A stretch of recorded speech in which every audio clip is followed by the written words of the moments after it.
Hi guys! Magandang araw po sa lahat. This is Melvin once again and welcome back to my YouTube channel. For today's vlog ay sisilipin na naman natin ang sistema ni Megapiso. So let's go! Ito panoorin nyo.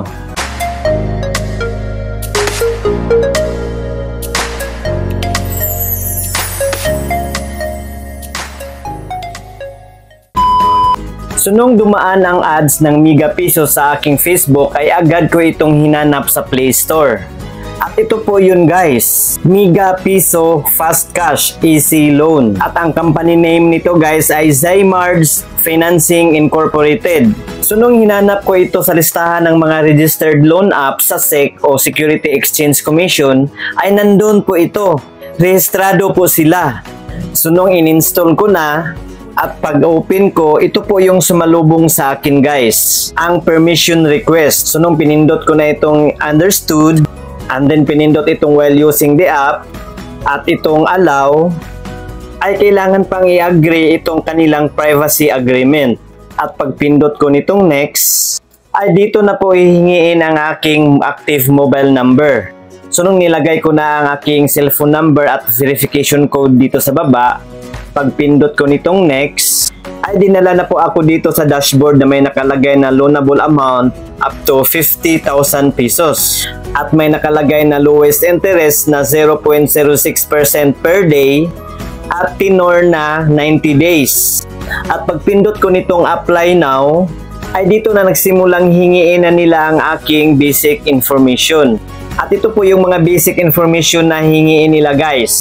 Loan purpose, educational level, residential address, at kailangan pang i-detalye ang address, total number of previous loans, number of active loans, any overdue loans in the last 6 months, total overdue amount, total overdue days, number of credit cards, email address. So yan po ang fill-upan sa first page ng kanilang form guys. At dito sa second page ay kukunin na po nila ang ating ID information.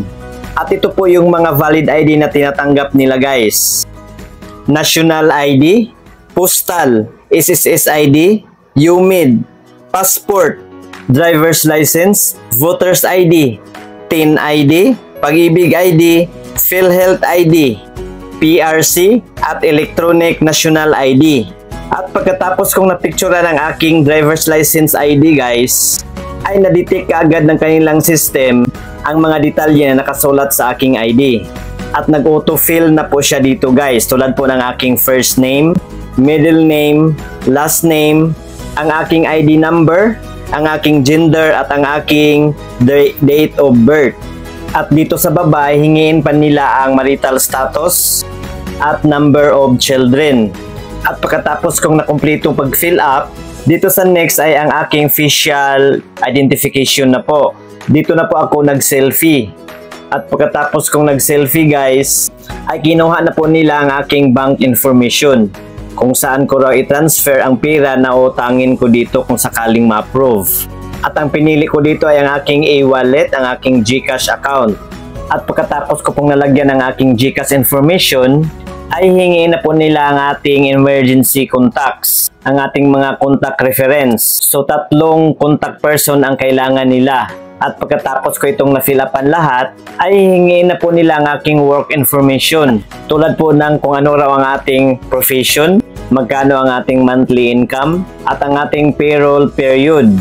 At pagkatapos kong na-fill-upan ito, at pagpindot ko nitong next, nag-pop up ito. Congratulations! You have finished all the certifications. And then binalik po ako dito sa dashboard guys na may nakalagay na po na loanable amount na 1,000 pesos. So ngayon sisilipin na natin ang buong detalye nito at ang kanilang repayment plan. So ito na po yun guys. Ang original loan is 1,000 pesos. 90 days daw po ang loan term. 3 months po yan. Ang interest rate daw po ay 0.2% per day. At may service fee po na 270 pesos. Idideduct naman siguro ito sa 1,000 pesos. Nako. At ayan, 3 terms daw natin itong babayaran. At ang maging outstanding balance daw natin guys ay maging 1,450 pesos. Nako, ang laki na yata ng tubo. Scroll down pa natin guys. Sisilipin pa nating maigi ang kanilang repayment plan. So ito po yun guys. Dahil September 10 po ako nag-apply nito. So ang first term ay sa September 25. Kailangang mababayaran na natin itong 978 pesos. 15 days lang po yan guys. At almost na fully paid na po natin ang 1,000 pesos. At ang second term ay sa October 25 pa po. Isang buwan bago natin mabayaran itong 236 pesos na lang. At sa third term ay 236 pa rin. Pero sa December 9 pa po ang due date. Nako, ibang sistema din itong si Mega Piso ah. Para sa akin, okay naman po siya. Kaya lang, may service fee pa po na 270 pesos. At I'm sure, i-deduct po ito sa 1,000 pesos na niloan natin. So, ang matatanggap na lang natin is 730 pesos na lang po. So, nakakatakot pa rin po ang ganitong mga loan app guys. May bawas at may tubo. Wala namang nakalagay kung buo po ba ang matatanggap natin. At wala ring nakalagay na ibabawas nila yung 270 pesos na service fee. Pero mag-ingat pa rin tayo. Kaya di ko tinuloy ito guys. Mahirap na, mabudol na naman tayo. So that's all for today guys. Paki-like na lang po sa video ito at paki-share na rin sa iba. At huwag kalimutang i-subscribe ang aking YouTube channel para sa iba ko pa pong mga reviews sa mga naglalabasang mga loan app ngayon. So yun lamang po. Maraming salamat sa panonood. God bless us all. Goodbye.